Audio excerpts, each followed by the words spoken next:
So guys एक बार फिर से आपका स्वागत है आपके अपने यूट्यूब चैनल हक आपका। फतेह सीरीज का डे 16 होगा और आज हम बिल ऑफ एक्सचेंज के सभी क्वेश्चंस करने वाले हैं कि यहाँ से क्या क्या क्वेश्चन पूछे गए हैं बीपीएससी में और एचपीएससी में, या कौन से क्वेश्चन यहाँ से पूछे जा सकते हैं, उन सभी को आज हम डिस्कस करेंगे। और इसमें कुछ एडवांस लेवल के क्वेश्चन भी हम देखेंगे कि जो बेसिक्स हैं वो तो हमारे होंगे ही, साथ में हम आज एडवांस लेवल के क्वेश्चन भी इसी वीडियो में शामिल करेंगे। लेकिन उससे पहले यदि आप फर्स्ट टाइम चैनल पर आए हैं तो चैनल के लिए सब्सक्राइब करना ज़रूरी है। क्यों? क्योंकि हमें आपकी सपोर्ट की नीड है और हमारा सपोर्ट होगा यदि आप चैनल को सब्सक्राइब करते हैं।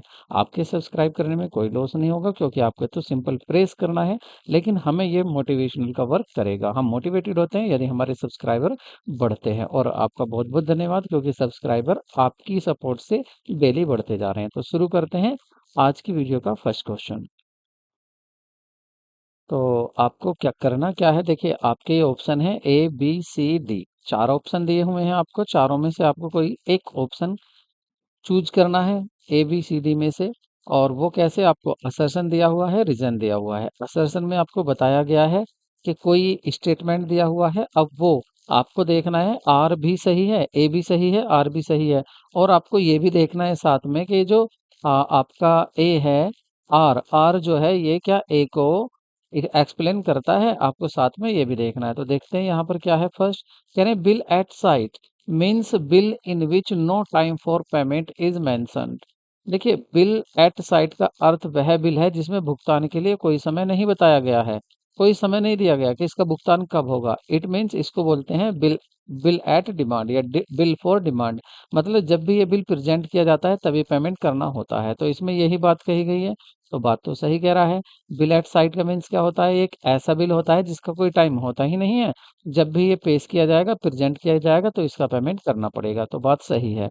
इट मीन्स आपका जो आर है यहाँ पर वो आर सही, सॉरी ए जो है आपका वो सही है। अब देखते हैं आर को।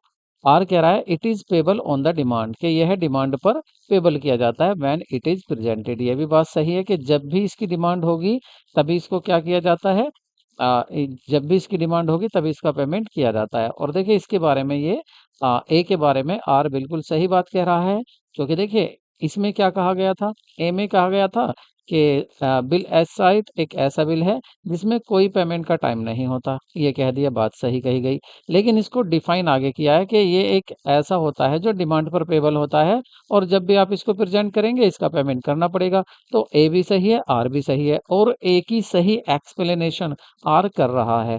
कहने का मीन्स ये है सिंपल लैंग्वेज में कि ए का सही मीन्स, ए की सही व्याख्या आर कर रहा है, मतलब आर ए के बारे में ही बात कर रहा है। तो अब देखिए ऑप्शन कौन सा होगा। कह रहे हैं बोथ असर्शन और रीजन दोनों सही हैं, लेकिन आर जो है करेक्ट एक्सप्लेनेशन नहीं है। तो ऐसा तो नहीं है, आर अच्छी एक्सप्लेनेशन है, करेक्ट एक्सप्लेनेशन है। बी में क्या कह रहा है कि assertion, both assertion and reason are correct and are is correct explanation। Are correct explanation भी है एक ही, इस इट मीन्स आपका जो आंसर होगा वो होगा बी। तो option B is correct. Next इसी तरह का क्वेश्चन देखते हैं।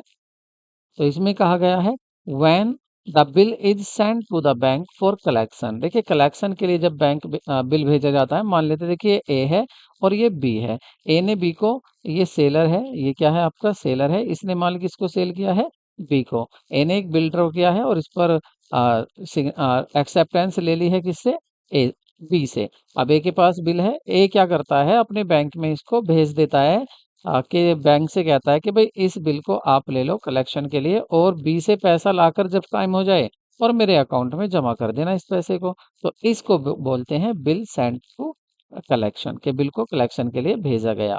तो इस कंडीशन में कह रहे हैं कि जब bill is send to bank for collection, जब कलेक्शन के लिए बिल भेजा जाता है, bill sent to collection account is debited. तो bills is debited, bills for collection is debited. तो कौन सा अकाउंट डेबिट किया जाता है, bill sent to collection account. क्या ये बात सही है? बिल्कुल सही बात है। यही एंट्री बनती है जब हम बिल को कलेक्शन के लिए भेजते हैं। फिर कह रहे हैं कि bank is personal account. Bank क्या है, पर्सनल अकाउंट, इसीलिए इसीलिए it is debited of the book of drawer. देखिए ड्रॉवर कौन होता है? ड्रॉवर होता है जिसने बिल को ड्रॉ किया है, ए। तो सही है, ए के यहाँ पर एंट्री क्या पास करेंगे इस कंडीशन में?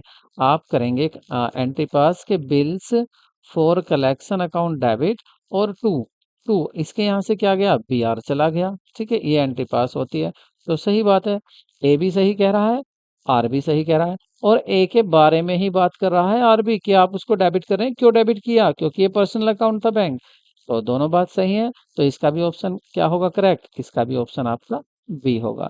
ठीक है, और देखिए थोड़ी सी इसके साथ टर्म्स दी हुई हैं, ये इन टर्म्स को भी यहाँ डिस्कस करना जरूरी है। देखिए कह रहे हैं बिल ऑफ एक्सचेंज क्या होता है? ये एक ऐसा इंस्ट्रूमेंट होता है जिसको डायरेक्टेड किया जाता है एक पर्सन को पेमेंट करने के लिए स्पेसिफाइड बिल, जो भी बिल में बताया गया जाता है पेमेंट, और स्पेसिफाइड पर्सन, एक जिस पर्सन को कहा जाता है उस पर्सन को पेमेंट करने के लिए कहा जाता है। ठीक है, या बैरियर ऑफ द इंस्ट्रूमेंट, या जिसके जिसके पास ये बिल होता है उसको पेमेंट कर दो। तो बिल ऑफ एक्सचेंज क्या होता है? एक इंस्ट्रूमेंट, एक ऐसा इंस्ट्रूमेंट जिसमें निर्देश दिया जाता है कि तुम्हें फला आदमी को फला पेमेंट पेड करना है। ठीक है, अब बात करते हैं ड्रावर। ड्रावर कौन होता है? जो बिल को बनाता है, जो बिल को ड्रॉ करता है, और ये अक्सर कौन होगा? जो माल बेचेगा, उसी को जरूरत होगी। तो कह सकते हैं कि जो बिल बनाता है उसको बिल का ड्रावर कहते हैं। ठीक है, ड्रावर कहते हैं। और ड्रावी कौन होता है? ये वह पर्सन होता है जिसको डायरेक्टेड किया जाता है, जिसको निर्देश दिया जाता है कि भाई तू पेमेंट कर देना, भाई तुझे पेमेंट करना है। तो ये कौन होता है? और ये एक्सेप्टेंस भी देता है, ये स्वीकार कर लेता है, कहता है ठीक है मैं पेमेंट कर दूंगा क्योंकि मैंने गुड्स खरीदा है। और पेई कौन होगा? पेई होगा, पेई वह पर्सन होगा जिसको, तो यह पर्सन, पेई कौन है? वह पर्सन जिसको भुगतान किया जाता है। ठीक है, जिसको जो आपका ड्रॉ भी था वो भुगतान करता है। ट्रेड बिल क्या होता है? It is the draw on the accepted on a business transaction. Business transaction को, बिजनेस जो ट्रांजेक्शन होते हैं उसके लिए एक्सेप्टेड ड्रा किया जाता है और एक्सेप्टेड किया जाता है, ऐसे बिल को क्या कहते हैं? ट्रेड बिल कहते हैं। अकोमोडेशन क्या है? ठीक है, ये भी इम्पोर्टेंट टर्म है। अकोमोडेशन क्या होता है? ये एक बिल होता है जो एक्सेप्ट किया जाता है म्यूचुअल हेल्प के लिए। इसमें ना ही कोई माल बेचने वाला होता है, ना ही कोई खरीदने वाला है, ना ही कोई माल बेचने वाला होता है, ना ही कोई खरीदने वाला होता है। फिर कैसा होता है ये बिल? देखिए इसको समझ लेते हैं। ठीक है, देखिए मान लेते हैं यहाँ पर दो पर्सन है, एक ए है और एक यहाँ पर बी है। ए को क्या है? 10,000 रुपए की जरूरत है। ठीक है, ए को 10,000 रुपए की जरूरत है, और 10 ही हजार रुपए की जरूरत किसको है? बी को है। दोनों दोस्त हैं, दोनों फ्रेंड हैं। तो इन इन दोनों ने बैठकर बात करी कि एक काम करते हैं, एक हम कौन सा बिल लिख लेते हैं? हम कर लेते हैं अकोमोडेशन बिल बना लेते हैं, दोनों की हेल्प हो जाएगी। ठीक है, दोनों ने सलाह कर लिया। अब ये कैसे करेंगे?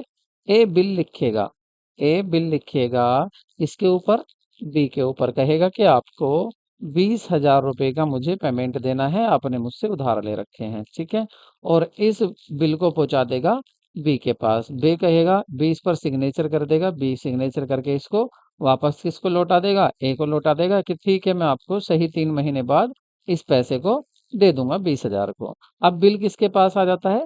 ए के पास। ए के लिए हो जाता है बी आर, और बी के लिए हो जाता है बीपी। मतलब पे किसको करना है? बी को, और रिसीव किसको करना है पैसा? बी आर को। अब यहाँ पर ये बिल है। अब इन्होंने क्या सेटिंग की है? क्या सच में इसने पैसे दिए थे? वो सब पता नहीं है, लेकिन हाँ इसने जो था एन के पास अब बिल आ चुका है। इस बिल को अगर देख के कहें तो सीधा बात यह है कि 10,000 रुपए देने हैं किसको? सॉरी, बिल कितने का है? 20,000। तो 20,000 रुपए देगा कौन?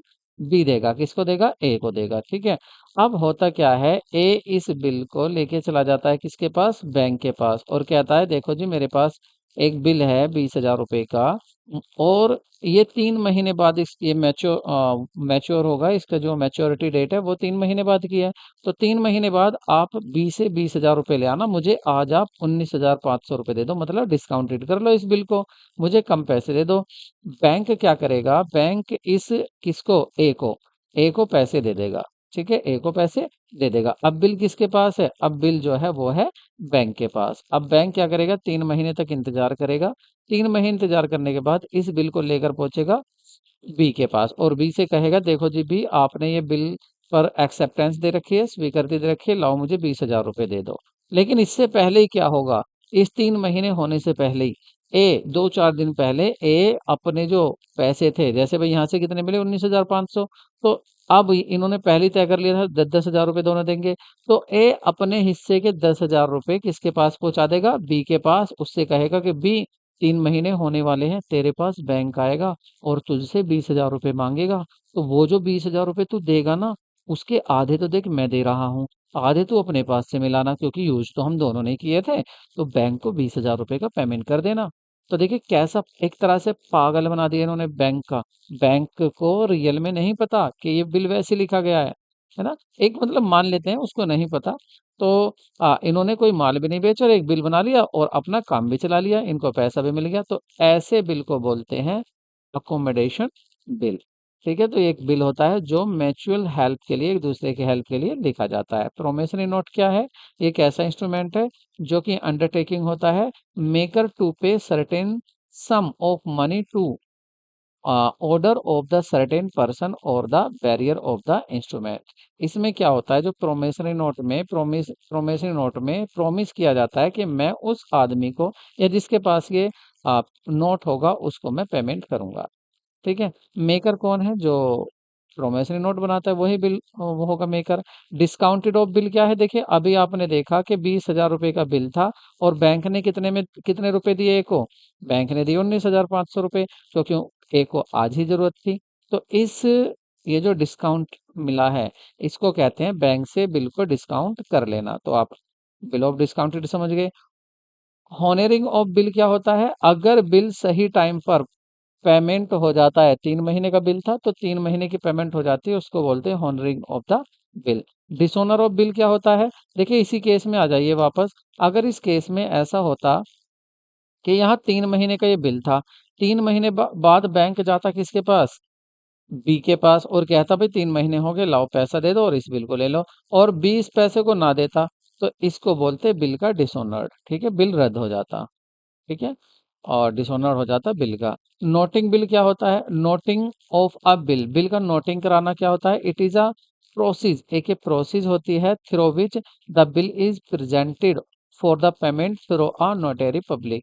एक नोटरी पब्लिक के पास इसको लेकर लेकर जाया जाता है और इसको नोटरी करा लिया जाता है। अब नोटरी क्यों, नोटरी देखिए जो नोटरी पब्लिक होती है, जो अथॉरिटी होती है, उसके पास ले जाकर दिखा दिया जाता है कि देखो जी बिल था ये हमारा, और ये बिल आप इतने का था, 3 महीने बाद इसका पैसा देना था और इसको बी ने नहीं दिया।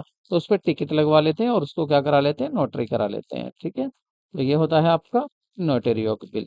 नोटिंग चार्ज क्या होता है, इस प्रोसीज में नोटिंग कराने में जो भी खर्चा होता है उसको नोटिंग चार्ज कहते हैं। डे ऑफ ग्रेस क्या होते हैं, देखिए अगर कोई बिल 3 महीने का लिखा गया, ठीक है, तो आज मान लेते हैं आज 1 जनवरी है, तो 3 महीने, आज क्या है 1 जनवरी, 3 महीने को देखना क्या होगा, 1 फरवरी को 1 महीना, 1 फरवरी, मार्च, अप्रैल, तो 1 अप्रैल को पूरे 3 महीने हो जाएंगे, 1 अप्रैल को। लेकिन पेमेंट कब होगा, इसमें 3 दिन और ग्रेस पीरियड जोड़ दिए जाते हैं, 3 डेज, तो इनको बोलते हैं ग्रेस पीरियड। तो पेमेंट जो होगा वो होगा 4 अप्रैल को।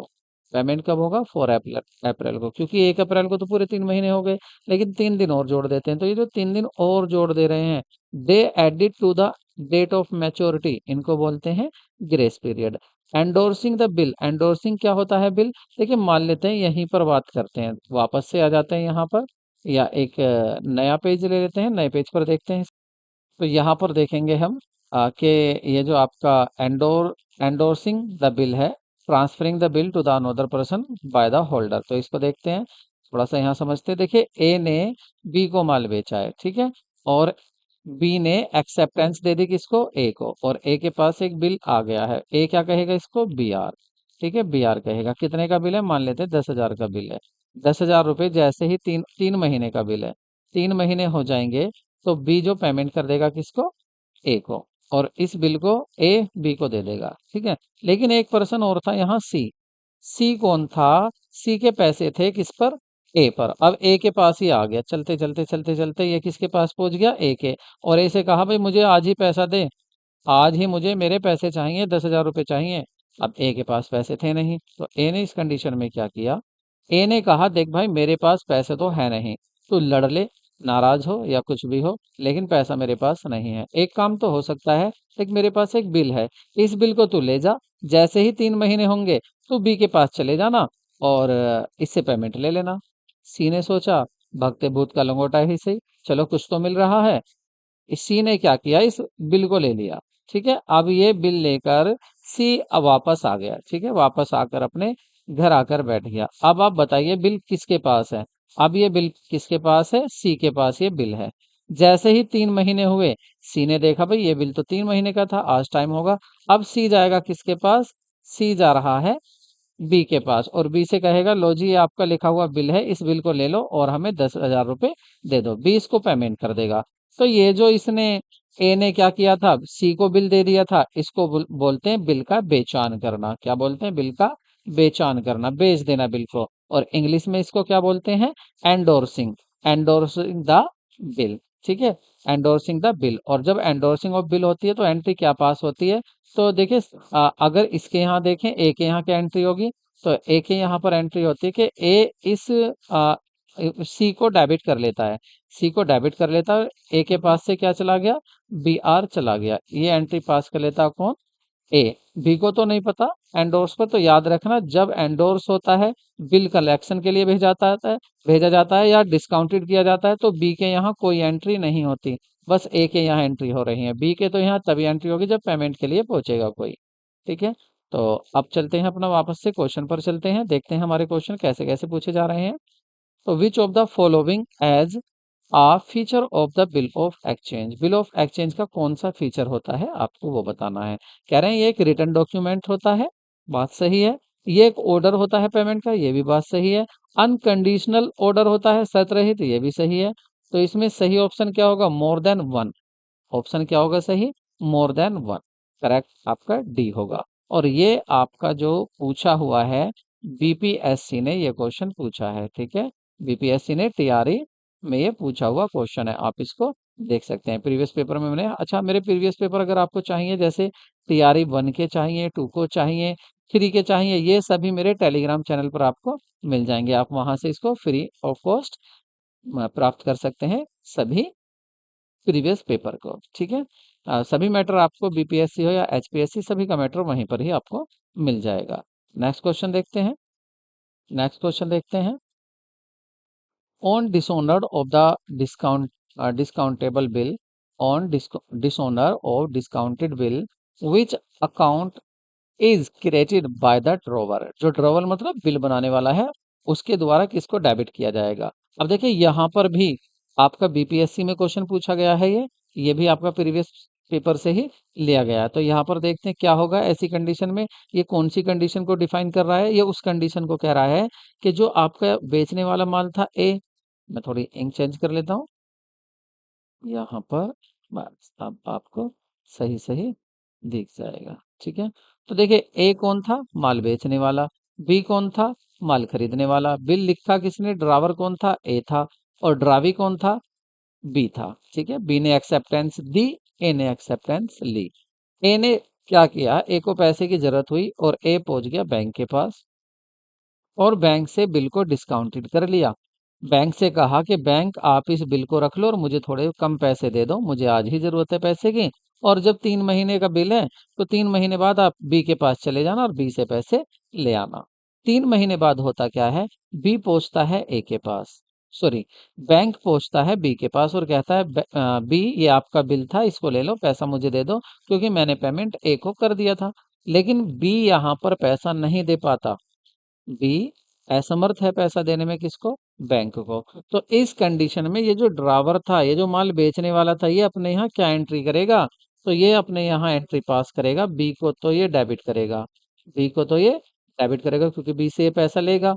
और टू जो बैंक था जिसको डिस्काउंटेड किया, उसको करेगा ये क्रेडिट, बैंक को करेगा ये क्रेडिट के बैंक को पैसा देना है। तो अब आप देख लीजिए ड्रावी अकाउंट को क्या पूछा था आपसे, यहाँ क्रेडिट किसको करेगा, तो बैंक अकाउंट को, पे को। तो देखो ये आ रहा आपका बैंक अकाउंट को ये क्रेडिट कर लेगा। ठीक है, तो ऑप्शन आपका क्या होगा, बी। नेक्स्ट क्वेश्चन देखते हैं।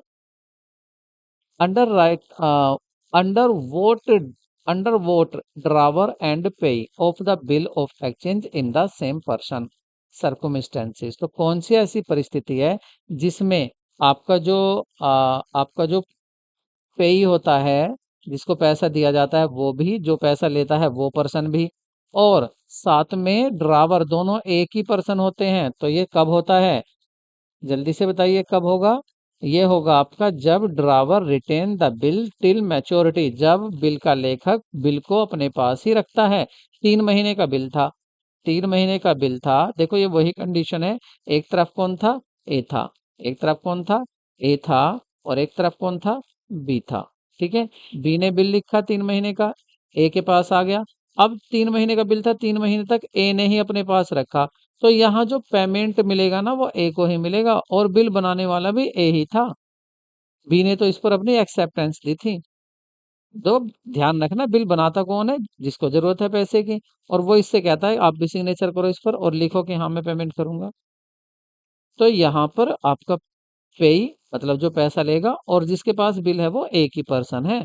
तो सही आंसर क्या होगा आपका? ए। ये भी बीपीएससी में आपका पूछा हुआ है। ठीक है। अब आप देख लीजिए कितना इंपॉर्टेंट ये चैप्टर है। तो ऐसी वीडियो के लिए देखो लाइक तो बनता है, वीडियो को लाइक जरूर करें। अ bill of exchange has parties. तो एक बिल ऑफ एक्सचेंज में कितनी पार्टी होती हैं? 2 पार्टी होती हैं, 3 पार्टी होती हैं, 4 होती हैं, या more than one of the above? तो देखिए पार्टी जो होती है आपकी, तो यहाँ पर पार्टी कितनी होती है? एक बिल ऑफ एक्सचेंज में पार्टी होती है 3।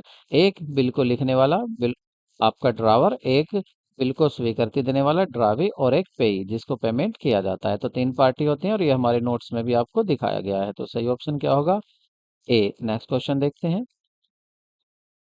आप सोचते होंगे सर आप रुकते नहीं हैं, तेजी से करा रहे हैं। तेजी बस इसलिए करा रहे हैं ताकि आपका समय भी बच जाए और आपका ज़्यादा से ज़्यादा कोर्स कवर अप हो जाए, और हमें रिवीजन के लिए भी काफ़ी समय मिल जाए, क्योंकि अभी हमें प्रैक्टिस सेट भी सॉल्व करने हैं काफ़ी। और a bill drawn a bill drawn and accepted of the agency trade transaction is called. कोई भी पत्र जो यथार्थ व्यापारिक लेन देन हेतु एवं स्वीकार किया जाता है कहलाता है। तो उसको क्या बोलते हैं? टाइम बिल, या आपका डिमांड बिल, या आपका ट्रेड बिल कहते हैं। उस व्यापारिक भी कौन सा कहते हैं? करें, अ bill draw and accepted for. तो ये होता है आपका ये होता है आपका ट्रेड बिल। ठीक है। ट्रेड बिल कौन सा बिल होता है? जो एक जेन्युइन ट्रेड के लिए लिखा जाता है। ठीक है। जेन्युइन ट्रेड में जो ट्रांजेक्शन हुए हैं, उस ट्रांजेक्शन पर जो बिल लिखा जाता है उसको बोलते हैं ट्रेड बिल। नेक्स्ट क्वेश्चन देखते हैं। Which of the following related to a promissory note? एक प्रोमेसरी नोट से कौन सा रिलेटेड है? ये एक ऑर्डर होता है पेमेंट का, या ड्रॉन बाय द क्रेडिटर, ये क्रेडिटर के द्वारा बनाया जाता है, या एक्सेप्टेंस नॉट रिक्वायर्ड, इसमें एक्सेप्टेंस की जरूरत नहीं होती है, more than one of the above. तो सही होगा आपका ये एक आपका ऑर्डर होता है मेक पेमेंट का। ठीक है। प्रोमिसरी नोट क्या होता है? एक ऑर्डर होता है पेमेंट का। ठीक है। तो नेक्स्ट क्वेश्चन देखते हैं। और इसमें बनाता कौन है अच्छा, इसमें एक बात और होती है, देखिए इसको जो प्रॉमिस करने वाला पर्सन होता है वो इसको ड्रॉ करता है। तो इसका जो ड्रॉवर होता है या प्रोमेशनरी होता है वो एक ही पर्सन होता है। वो प्रॉमिस करता है कि इसमें जो अमाउंट लिखा हुआ है उस अमाउंट को मैं इस पर्सन को पे करूंगा। तो यहाँ पर अब वो क्यों कर रहा है ऐसा, क्यों प्रॉमिस कर रहा है? क्योंकि उसने कुछ क्रेडिट किया होगा, मतलब कुछ उधार खरीदा होगा, इसलिए तो वो प्रॉमिस कर रहा है पैसा देने का। तो यहाँ पर जो क्रेडिटर है ये भी सही होगा आपका। आपका यहाँ पर ये भी सही होगा कि ड्रावर बाय अ क्रेडिटर, एक क्रेडिटर इसको ड्रा करता है, और ये ऑर्डर होता है पेमेंट का कि मैं पेमेंट करूंगा, प्रॉमिस होता है। ठीक है। ये क्या होता है? प्रॉमिस होता है। और इस प्रॉमिस में क्या कहा जाता है? इस प्रॉमिस में कहा जाता है कि मैं इतना पैसा उस पर्सन को दूंगा जिसका नाम इसमें लिखा हुआ है इस डेट को। तो यहाँ पर आपका ए भी सही है, और आपका ये भी सही है कि ड्रॉ कौन करेगा? जो क्रेडिटर होगा वही क्या करेगा? वही इसका पेमेंट करेगा। एक्सेप्टेंस नॉट रिक्वायर्ड, देखिए एक्सेप्टेंस तो वो दे रहा है अपनी। तो इसमें आंसर क्या होगा? More than one of the above, एक से ज्यादा आंसर यहाँ पर होने वाले हैं। नेक्स्ट क्वेश्चन देखते हैं। अ bill of exchange has parties. इसमें कितनी पार्टी होती है? रिपीटेड क्वेश्चन है, ये 3 पार्टी होती हैं। अभी ये ऊपर भी हुआ था question. The party which is order to pay the amount is known as. जिस पार्टी को अमाउंट पे करने के लिए कहा जाता है उसको क्या कहते हैं? उसको कहते हैं आप पे। पे को कहा जाता है कि आप उसको पेमेंट कर देना। ठीक है। ड्रावर ड्रा करता है, और ड्रावी कौन होता है? जो जिसको ऑर्डर दिया जाता है, और यहाँ जिस पक्ष को राशि का भुगतान करने का आदेश दिया जाता है। अच्छा, आदेश किसको दिया जा रहा है? आदेश दिया जा रहा है आपके किसको? ड्रावी को। जो ड्रावी है, आहर्ता है, उसको आदेश दिया जा रहा है कि आप पेमेंट करेंगे। तो सी ऑप्शन सही होगा। नेक्स्ट क्वेश्चन देखते हैं।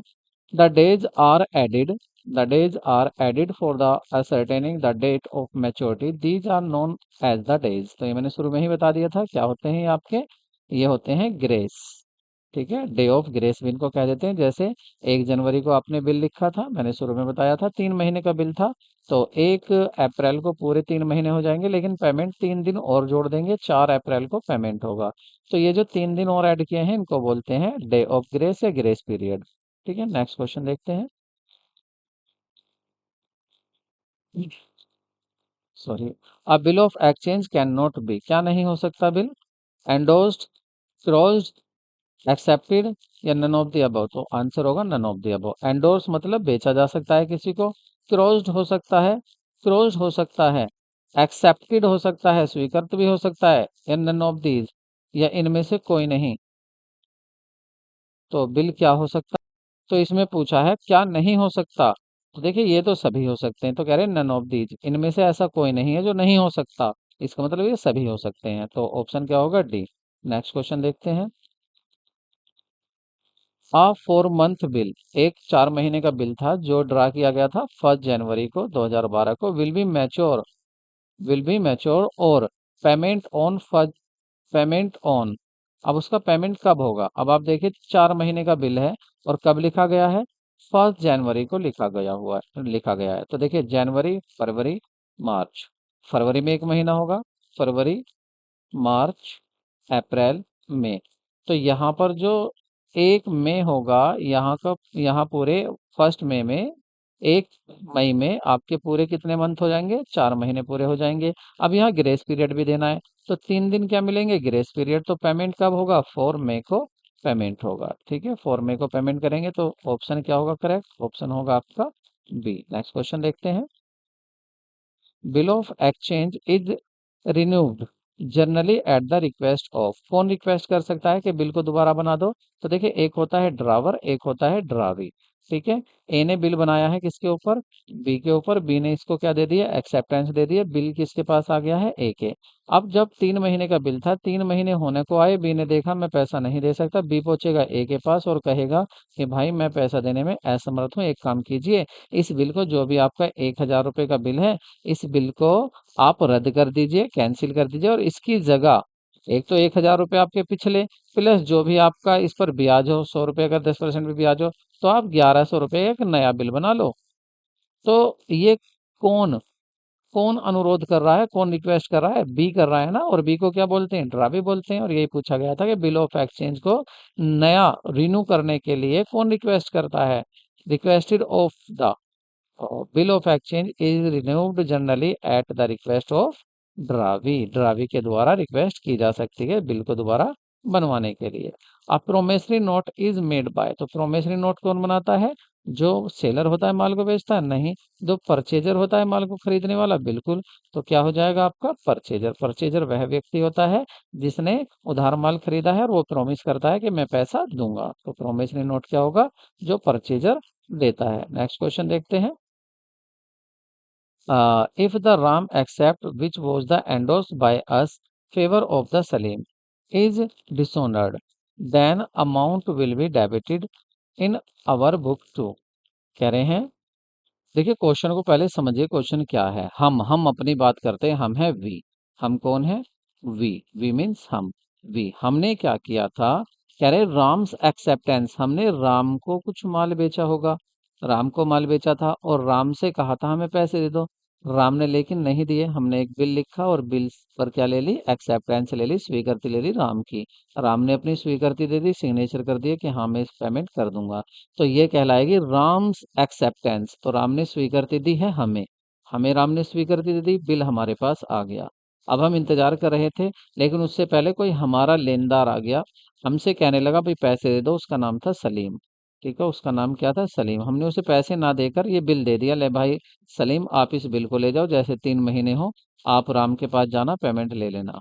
अब यहाँ पर क्या हुआ, ये डिसऑनर्ड हो गया, मतलब रद्द हो गया। जैसे ही सलीम पहुंचा 3 महीने बाद राम के पास, राम इस कंडीशन में था कि पेमेंट नहीं कर सकता। तो इस कंडीशन में हम अपने यहाँ क्या एंट्री पास करेंगे, तो हम अपने यहाँ एंट्री पास करेंगे, राम को तो करेंगे हम डेबिट, राम को करेंगे हम डेबिट, क्योंकि राम से हम पैसा लेंगे, राम ने नहीं दिया जब। और हम जो सलीम था, सलीम वापस से हमारा क्रेडिटर बन गया, तो सलीम को हम पेमेंट करेंगे। तो ये एंट्री पास होगी। अब आपसे पूछा है कि हमारे यहाँ पर कौन डेबिट होगा, तो राम डेबिट होगा, तो ऑप्शन सही क्या होगा, राम। नेक्स्ट क्वेश्चन देखते हैं। The rebate on the bill shows that, तो जो बिल पर छूट होती है उसका पता चलता है कि it has been paid before the date of maturity, कि ये मैच्योरिटी की डेट से पहले ही पेमेंट हो गया है, या it has been after date of maturity, या डेट के बाद हुआ है, या इट हैज़ बीन डिसऑनर्ड, क्या ये रद्द हो गया है, या एक से ज़्यादा आंसर।